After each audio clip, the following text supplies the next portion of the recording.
Good morning everyone student. मैं सतीश त्यागी class 12th को physics पढ़ा रहा हूँ। बच्चों, अब तक मैंने आपको 4 पार्ट के नोट्स दे चुका हूँ। ये 5वां पार्ट चल रहा है वैद्युत चालन। वैद्युत चालन में मैंने आपको ओम का नियम समझा दिया है। अब मैं बहुत ही मोस्ट इम्पोर्टेंट डेरिवेशन को समझाने जा रहा हूँ, जो है अनुगमन वेग के आधार पर अनुगमन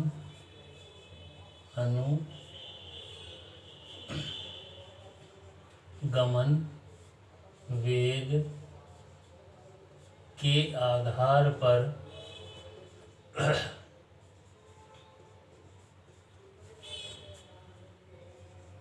ओम के नियम का सत्यापन। ओम के नियम का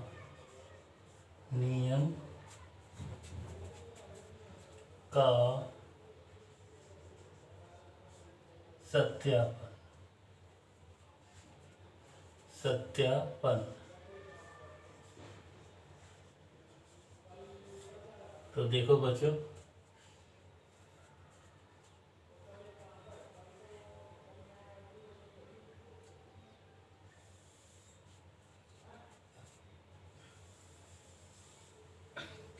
देखो अनुगमन वेग की परिभाषा मैंने आपको बता दी है। अनुगमन वेग है क्या, इसे मैं फिर दोबारा बताने जा रहा हूँ। अनुगमन वेग वह वेग है, इलेक्ट्रॉनों का वह वेग है जिसमें इलेक्ट्रॉन वैद्युत क्षेत्र लगाने पर एक नियत वेग से उच्च विभव की ओर चलते हैं। इसे हम Vd से प्रदर्शित करते हैं। तो अब एक चालक तार ले लिया मैंने। ये चालक तार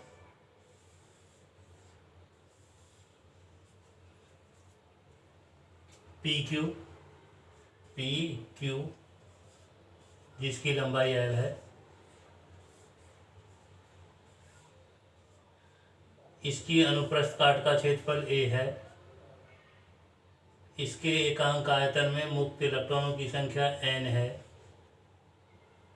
इलेक्ट्रॉनों इस के सिरों पर लगाया गया वैद्युत विभव V है।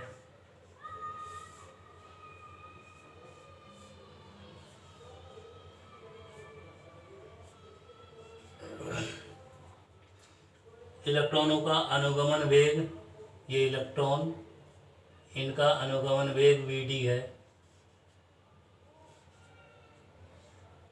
अनुप्रस्थ काट का क्षेत्रफल बता दिया मैंने। फिर समझ लो, ये एक चालक तार PQ जिसकी लंबाई L है, इसकी अनुप्रस्थ काट का क्षेत्रफल A है। इसके एकांक आयतन में मुक्त इलेक्ट्रॉनों की संख्या n है। इलेक्ट्रॉनों का अनुगमन वेग Vd है। चालक तार की लंबाई L है और चालक के सिरों पर उत्पन्न विभवांतर V है। तो मैं ये लिख देता हूँ, A बराबर चालक का परिच्छेद क्षेत्रफल, चालक तार का परिच्छेद क्षेत्रफल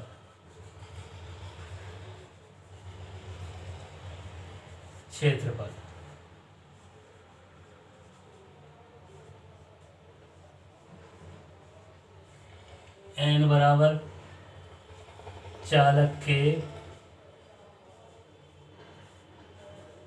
एकांक आयतन में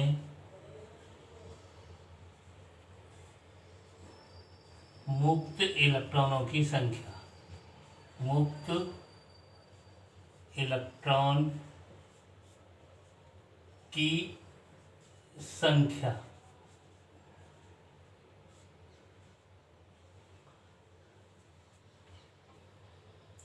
वीडी,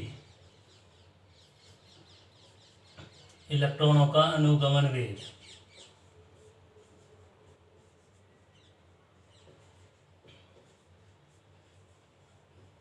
का अनुगमन वेग।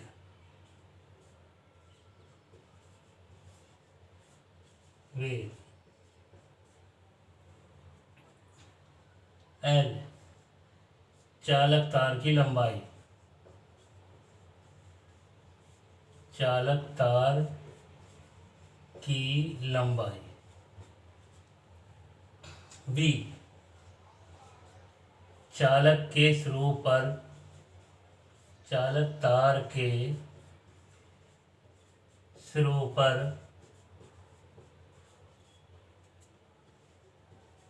विभवांतर।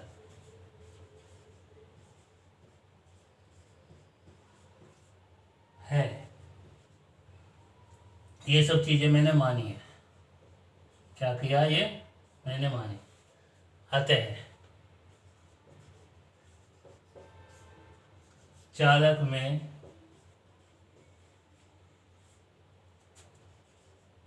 उत्पन्न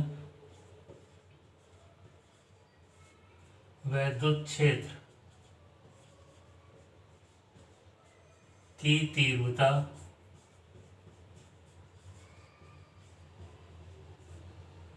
E बराबर V/L। समीकरण नंबर 1।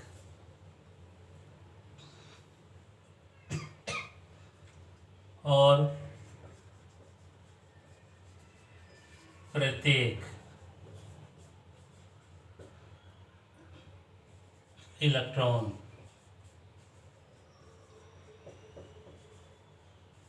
में उत्पन्न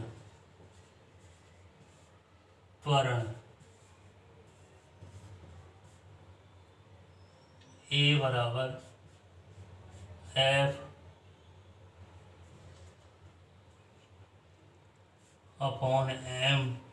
बराबर E/m।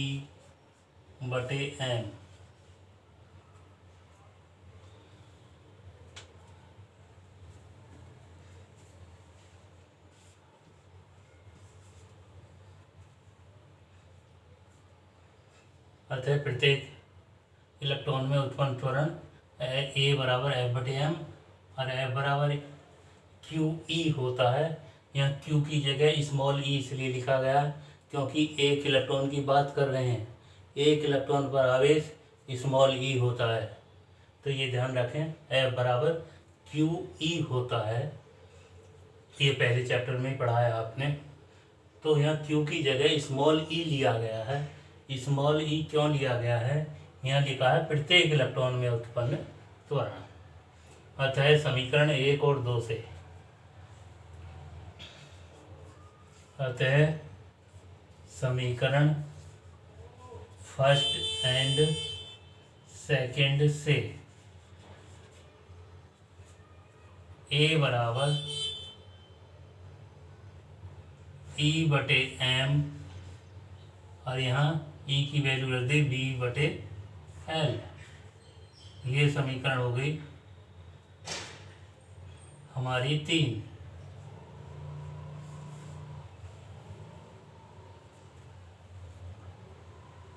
ये समीकरण हो गया हमारी 3। यहाँ पर ये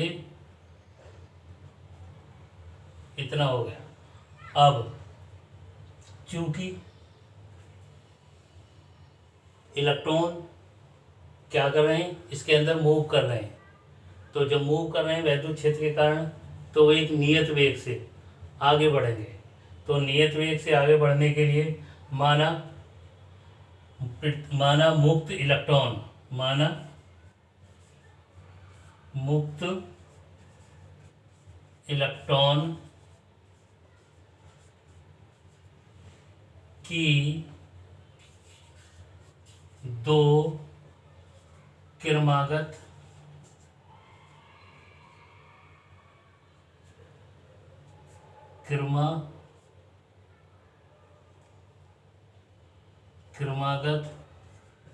धन आयनों धन धनायन धनायनों के बीच की की टक्कर का बीच की टक्कर का समय टॉय है। तब प्रत्येक इलेक्ट्रॉन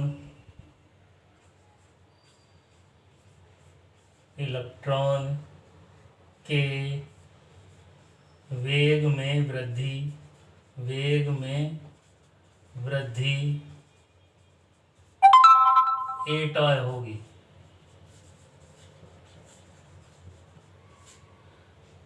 माना इलेक्ट्रॉनों का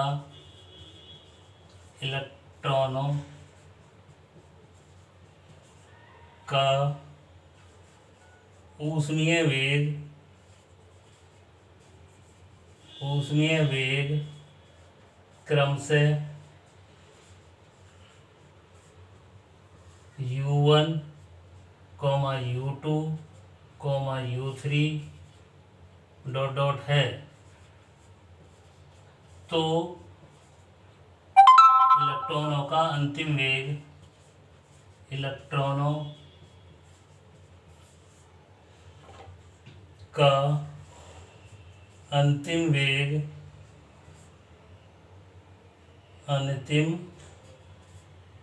वेग u1 प्लस ए टॉय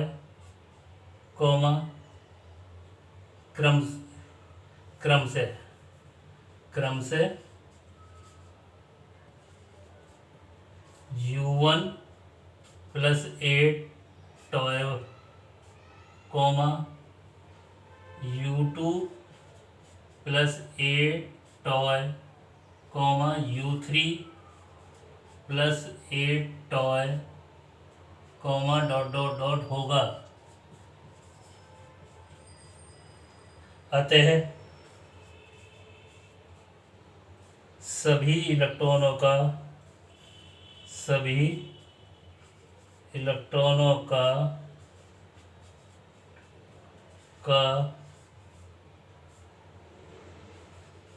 औसत वेग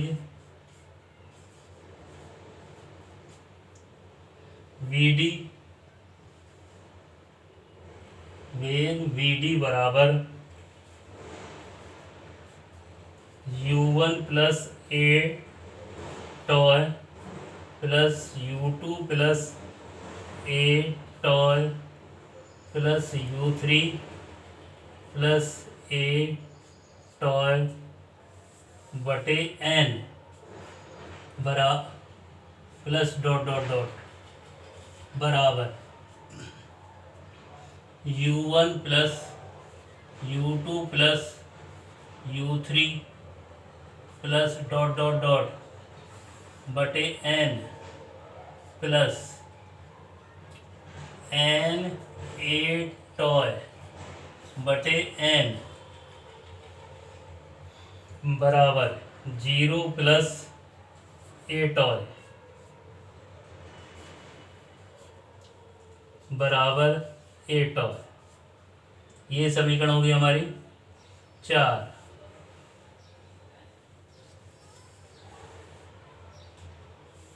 अब Vd का मान A का मान समीकरण 3 से समीकरण 4 में रखने पर A का मान समीकरण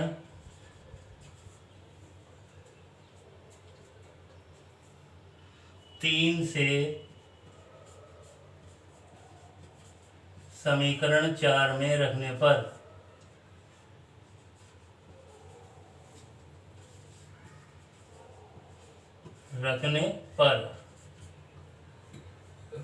Vd बराबर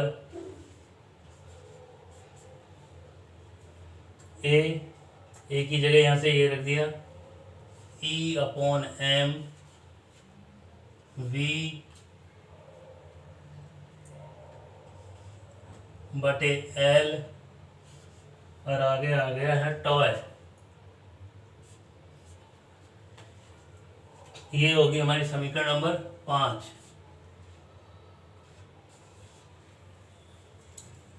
यह विभवांतर और अनुगमन वेग में संबंध है। यह विभवांतर और अनुगमन वेग में संबंध है। अनुगमन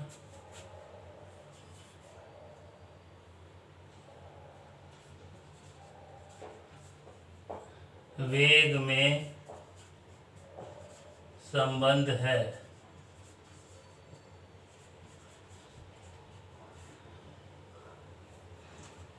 परंतु चूंकि धारा और अनुगमन वेग में संबंध, चूंकि धारा तथा अनुगमन वेग में संबंध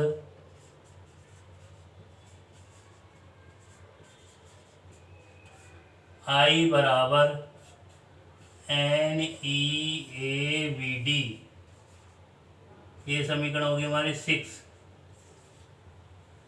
समीकरण 5 और 6 से, समीकरण 5 और 6 से I बराबर NEA, यहाँ से EV टॉय बटे ML बराबर N E square toy AV बटे ML, या V/I बराबर M/N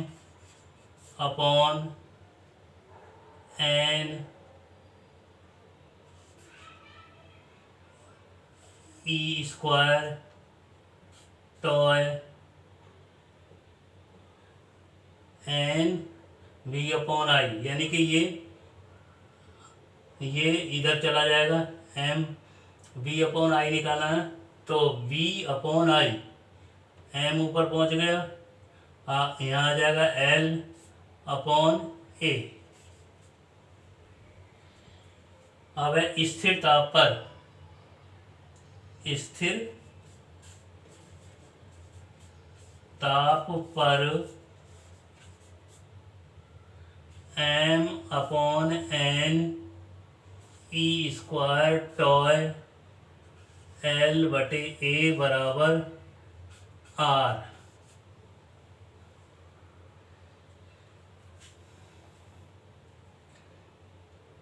अर्थात